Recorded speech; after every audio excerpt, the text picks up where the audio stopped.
নৌকা চড়ে আসি শোন আমাদের একটা আতঙ্ক হয়। নদীর ওই পার থেকে আসাটা শিক্ষার্থীদের জন্য খুব কষ্টকর হয়ে পড়তেছে।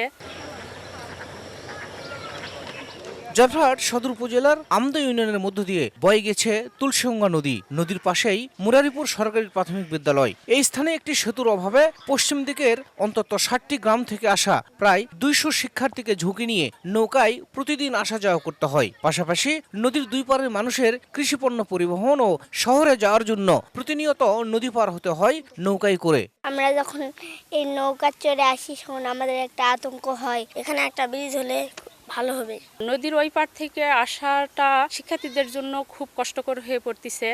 অভিভাবকেরা যেমন চিন্তিত, আমরা অনেক চিন্তিত থাকি। অন্যদিকে জয়পুরহাট সদর উপজেলার মোহাম্মদাবাদ ইউনিয়ন ও পাঁচবিবি উপজেলার আইমা রসুলপুর ইউনিয়নের মধ্য দিয়ে বয়ে চলা ছোট্ট যমুনা নদীর মাধবঘাটে সেতু না থাকায় দড়ি টানা নৌকায় ঝুঁকি নিয়ে প্রতিদিন পার হচ্ছেন হাজারো মানুষ। জনপ্রতিনিধিদের আশ্বাসেই সীমাবদ্ধ রয়েছে সেতু নির্মাণ কাজ। মাধবঘাট থেকে জয়পুরহাট শহরের দূরত্ব 4 কিলোমিটার হলেও বিকল্প পথে 15 কিলোমিটার ঘুরে যেতে হয় অন্তত 40 গ্রামের মানুষকে। অর্ধেক পাউডারে দ্বিগুণ উজ্জ্বলতা।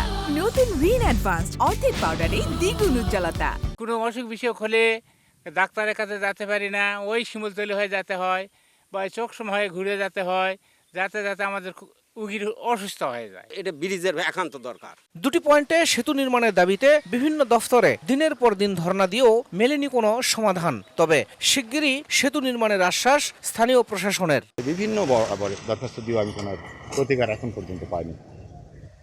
তো এখানে একটা ব্রিজ হলে অত্র অঞ্চলের মানুষ সহ কোমলমতি শিশুরা পড়ালেখার একটা সুষ্ঠু পরিবেশ পাবে।